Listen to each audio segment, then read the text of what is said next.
Assalamualaikum dan salam sejahtera. Hari ini saya nak cerita satu cerita purba yang bertajuk Si Buta dan Gajah. Di satu kampung ni ada 6 orang buta. Dia orang tinggal bersama.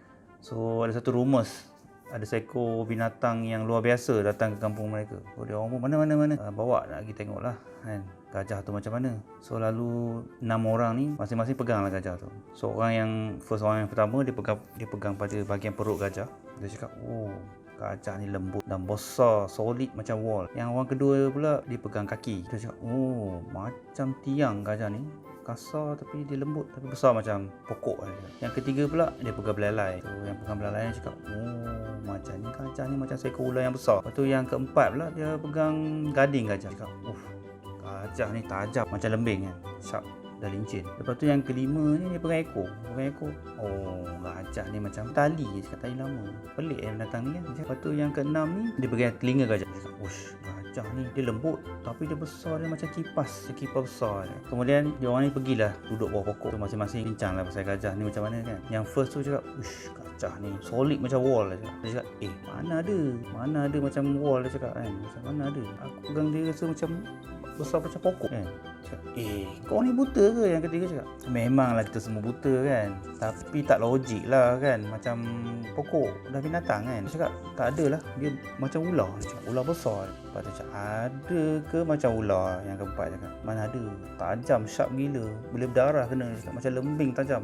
Dia cakap, yang kelima cakap, mana ada kan, aku pegang. Dia cakap macam tali je. Cakap, macam tali je, mana ada apa-apa kan. Dia cakap, korang ni dah buang tepi kan. Cakap, aku pegang mana ada besar semua. Cakap, aku pegang dia besar tapi dia lepeh macam kipas. Cakap, lembut kan. Lepas tu yang kena orang ni, 6 orang ni bergaduh lah sama dia orang. Dia cakap, biar betul korang ni kan, masing-masing kan. Bila tengah-tengah bergaduh ni, adalah seorang yang berilmu lalu.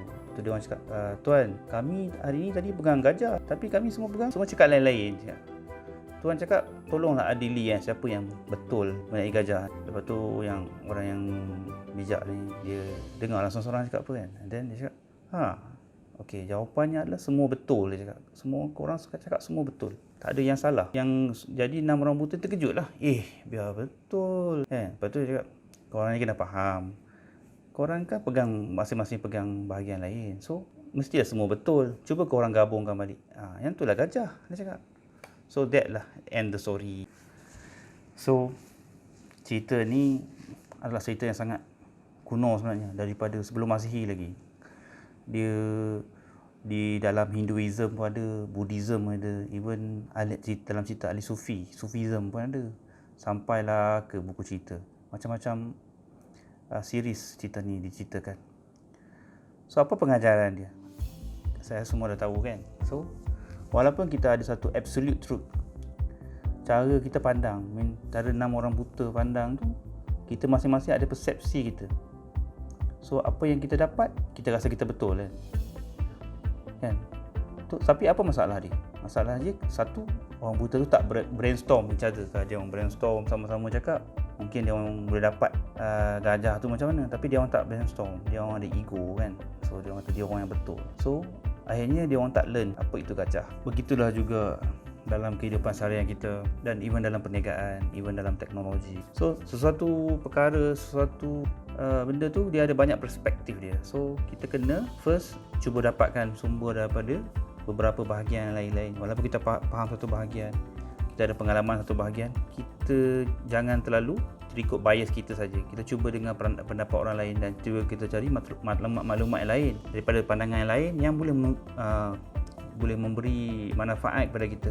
Dan kita kena faham satu lagi, kita memang orang cakap human being ni memang penuh dengan bias. So kita kena akur yang kita memang ada persepsi. Benda tu tak salah sebenarnya. So yang penting kita terima persepsi kita, dan kita cuba tambahkan lagi ilmu kita daripada bahagian yang lain. Itulah pengajarannya. Okey, Assalamualaikum dan salam sejahtera.